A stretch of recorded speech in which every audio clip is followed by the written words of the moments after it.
Welcome to another deep dive. Today, we're going to be exploring Sylvia Plath's The Bell Jar. Oh, interesting. You sent over some passages, and it's pretty clear that you're interested in kind of unpacking how Plath portrays this struggle between societal pressures and, that deep yearning for personal freedom. Yeah, and it's so fascinating how Plath uses her own experiences to create this fictional world. The Mhm. Bell Jar gives us this really raw and honest look at the complexities of mental health, especially for women back in the 1950s. Okay, so let's just jump right in. One of the most, striking things about this book is the metaphor of the bell jar itself. It's not just a catchy title, right? No, absolutely not. It's this incredibly powerful symbol that just weaves through the entire narrative. I think the bell jar really represents that feeling of being suffocated by societal expectations, almost like you're trapped under this heavy, inescapable dome. And you pointed out a passage where Esther describes feeling this sense of relief as the bell jar lifts after a treatment session. She talks about finally being able to breathe and feeling the fresh air. What do you make of that? It's such a vivid image. It suggests that Esther's yearning for freedom goes beyond just her mental well-being. This feeling of the bell jar lifting could symbolize a deeper longing for autonomy, a need to break free from these rigid roles that society has placed on her. Makes sense. So it's not just about escaping mental anguish, Mm. but also about claiming the right to define her own life. Now, you also highlighted Esther's relationships with Buddy Willard and Joan, two very different figures in her life. Yes, these relationships really illuminate the central conflict of the novel. Buddy, with his very traditional views on women and marriage, really embodies those very expectations that Esther feels are trapping her. He's this charming, successful medical student, but he seems to have very fixed ideas about a woman's place, right? You flag the passage where he proposes, and Esther shuts it down pretty quickly. Right, and this is pivotal because by rejecting Buddy's proposal, Esther's rejecting the entire life that society has laid out for her. She's choosing to define her own path, even if it means going against the grain. Which brings us to Joan. She seems almost fascinated by the life that Esther wants to escape. You noted a passage where Joan talks about her admiration for the Willards, how they've been like a family to her. What do you think draws her to them? That's where things get really interesting. Joan's fascination with the Willards, specifically with Buddy's mother, could stem from her own unstable upbringing. It's like she's seeking that sense of stability and acceptance that the Willards represent, a sense of belonging that she might be lacking in her own life. So we have these two contrasting relationships. One that Esther actively pushes away, Buddy, and another that she seems both intrigued and repelled by, Joan. What does this tell us about Esther's own struggle with identity? Well, it highlights this tension within Esther. She's rejecting the traditional path represented by Buddy, but she hasn't quite figured out what her own path looks like. Joan's fascination with the Willards further complicates things because it forces Esther to confront the allure of conformity, even as she's trying to break free from it. Like she's caught between these two poles, trying to navigate a world that offers limited options for women who don't fit the mold. And there's this passage you sent over where Plath hints at a possible attraction between Joan and another female student. This seems to add another layer to this idea of societal constraints. Absolutely. Remember, this is the 1950s, a time when societal views on same-sex relationships were far from accepting. By introducing this element, Plath shines a light on the limited options available to women, especially those who didn't adhere to conventional norms. So we're seeing these layers of societal pressure build up, impacting not just Esther's mental state, but also her relationships and her sense of self. Exactly. And this leads us to another critical point in the novel, Esther's decision to seek a fitting. Okay, so for our listener who might not be familiar with the book, can you explain what that means without giving too much away? Certainly. In the context of the novel, a fitting is how Esther refers to seeking access to birth control. This was a highly taboo and largely inaccessible subject for unmarried women during that era. Which makes Esther's pursuit of this fitting all the more significant, right? You marked a passage where she describes her motivation for seeking this fitting. She talks about wanting to break free from fear and gain control over her future. What does that say about the world she's living in? Her decision speaks volumes about the limited choices women had at the time. For Esther, obtaining this fitting represents a step toward agency. It's an act of rebellion against the societal expectations that dictate a woman's role should primarily revolve around marriage and motherhood. So she's not just seeking control over her body, but also claiming the right to shape her own destiny. It's a powerful statement about her desire for self-determination. Precisely. And her determination to obtain this fitting becomes this driving force in the narrative, pushing her further down this path of self-discovery and forcing her to confront the consequences of defying societal norms. And this quest for control over her own life, it really comes into focus in the passage you selected, where Esther describes her feelings after obtaining the fitting. She uses this really powerful phrase, "I was my own woman." It's a declaration of independence, like she's finally broken free, at least in some way, from the constraints of those societal expectations. Hmm. But even after this, Esther's journey continues to be complicated, right? Oh, yeah, it's definitely not a simple, straightforward path to freedom. And her relationship with Joan, it really highlights that. There's that passage you selected where Esther compares her feelings about Joan to those of two female students at her college who are rumored to be romantically involved. Right. The students Millie and Theodora. She mentions a story about them embracing and even asks what they were doing, almost like it's this big mystery to her.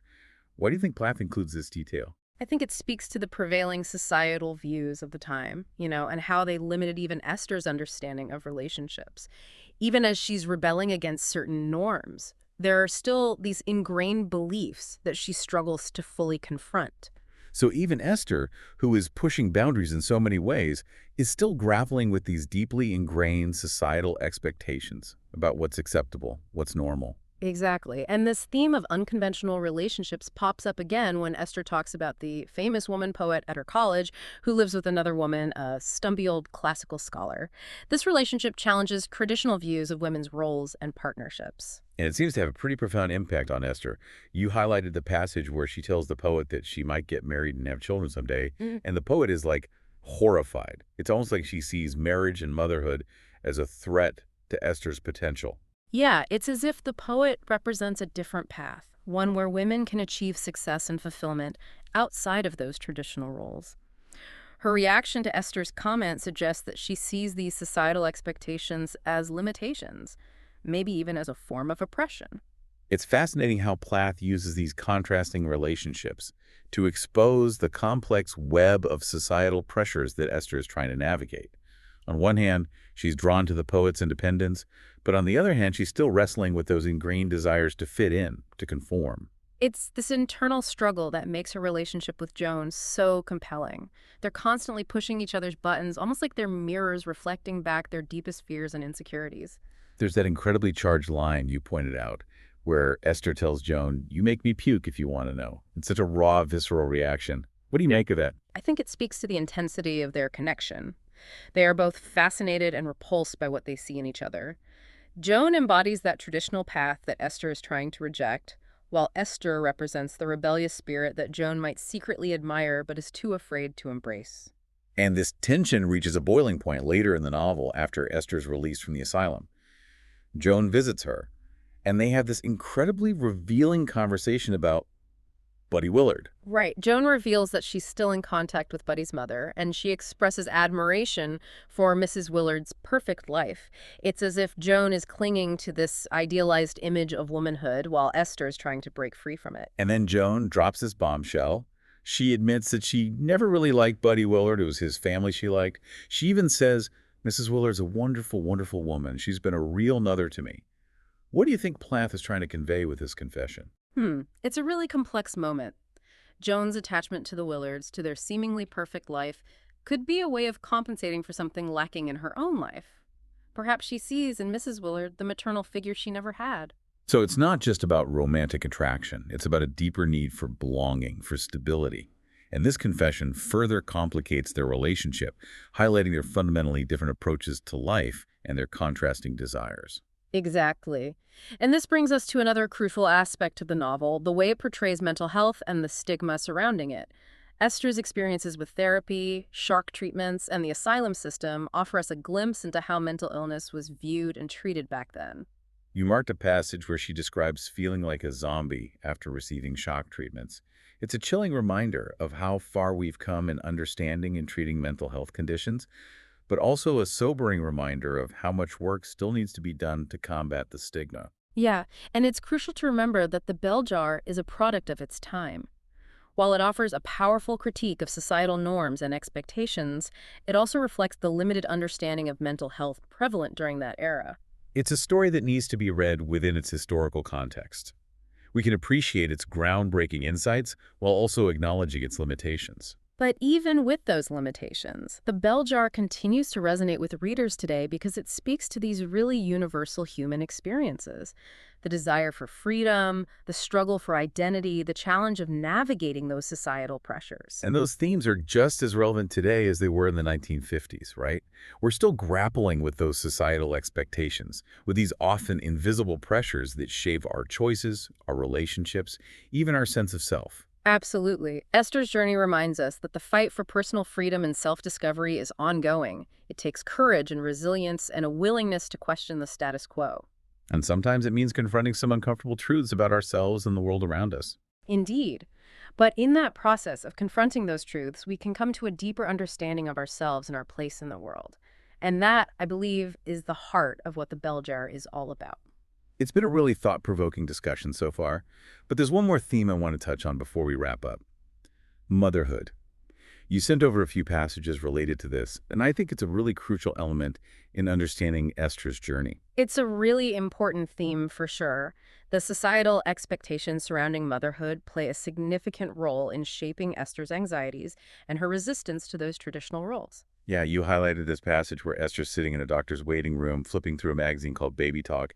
She's surrounded by all these pregnant women and new mothers, but instead of feeling connected, she just feels completely alienated, right? It's such a powerful scene because it really highlights this immense pressure on women to conform to a very specific ideal of what it means to be a woman, an ideal that's totally centered around marriage and child rearing. Esther, who is actively rejecting those traditional roles, feels like an outsider looking in. Yeah. And it's not just that she feels different, right? She seems genuinely perplexed by her own reaction. She even describes feeling sorrowful and tender towards these mothers, but also confused as to why she doesn't share in their apparent joy. It really speaks to that internal conflict she's grappling with. On one hand, she totally understands that society expects her to embrace motherhood, and on some level she wants to understand why. But on the other hand, her own desires, they're pulling her in a completely different direction. She even compares herself to Dodo Conway, a character in the novel who seems to effortlessly embrace motherhood, like popping out babies one after another. And Esther wonders why she can't be more like Dodo, why she doesn't have that same maternal instinct. What do you think Plath is trying to say about societal expectations here? I think it goes beyond just portraying those societal expectations. Plath is exploring the inner turmoil that arises when those expectations clash with individual desires. Esther's struggling with the idea that maybe she's somehow deficient because she doesn't fit the mold. It's this fear of not being normal, of not wanting what society tells her she should want. And this internal struggle kind of intensifies in another passage you selected, where Esther is observing a mother and baby in the waiting room. She describes the baby with this almost philosophical detachment, talking about its wise, platonic expression, while the mother is totally absorbed in her child. It's like Esther's desperately searching for some kind of explanation, trying to understand what she's missing. Why does this mother-child bond seem so fulfilling to others, while she feels this, sense of alienation? It all circles back to that yearning for freedom we talked about earlier. For Esther, motherhood represents a potential loss of control, a burden that could trap her and prevent her from living the life she wants. Exactly. It's not necessarily about hating children or being incapable of being a mother. It's about the societal expectation that motherhood is the ultimate fulfillment for women and the huge pressure to conform to that expectation. So it boils down to having the freedom to choose, to define what fulfillment means for oneself without being judged or pressured by those societal norms. Precisely. And that's a message that really resonates deeply, even decades after The Bell Jar was published. It's interesting, though, because even after Esther leaves the asylum and seemingly rejoins the world, there's this lingering sense that she's not completely free. The ending of the novel is intentionally ambiguous, wouldn't you say? Absolutely. Plath leaves us with this image of Esther climbing to freedom, but there's also this acknowledgement that the journey is so far from over. She's on the verge of a new beginning, but there's still a sense of uncertainty, a question of whether she can truly escape the confines of the bell jar. It's a reminder that self-discovery and healing, they're ongoing processes. There are always going to be challenges and setbacks. But despite the darkness and the despair, Esther ultimately chooses to fight for her sanity, for her right to define her own life. And that's what makes her story so powerful. It's a story of resilience, of challenging societal norms, of claiming the right to be different. So as we reach the end of our deep dive into the bell jar, I'm curious, What stands out to you most from Esther's journey? What resonates most with you? I think what strikes me most is the novel's enduring relevance. Even though it was written over half a century ago, it still speaks to the challenges that women face in navigating those societal pressures, particularly around expectations of motherhood and traditional gender I roles. agree. And it makes you wonder, how much have things really changed? Are we still living under the shadow of the bell jar, or have we truly broken free? That's a question each of us has to grapple with. The bell jar provides a framework for examining those questions, but the answers, they lie within each of us and the choices we make. This has been such a thought-provoking exploration of the bell jar. If you haven't read it already, I highly recommend picking up a copy. Esther's story, it might surprise you with how much it resonates with your own life and the world we're all living in today. And for those who are already familiar with the novel, I encourage you to revisit it. With each reading, new layers of meaning kind of unfold, offering deeper insights into the complexities of the human experience. That's the power of great literature. It stays with us, challenges us, and invites us to continue exploring its depth long after we've turned that final page. Thanks for joining us on this deep dive into the bell jar. Until next time, keep diving deep, keep questioning, and keep seeking your own truth.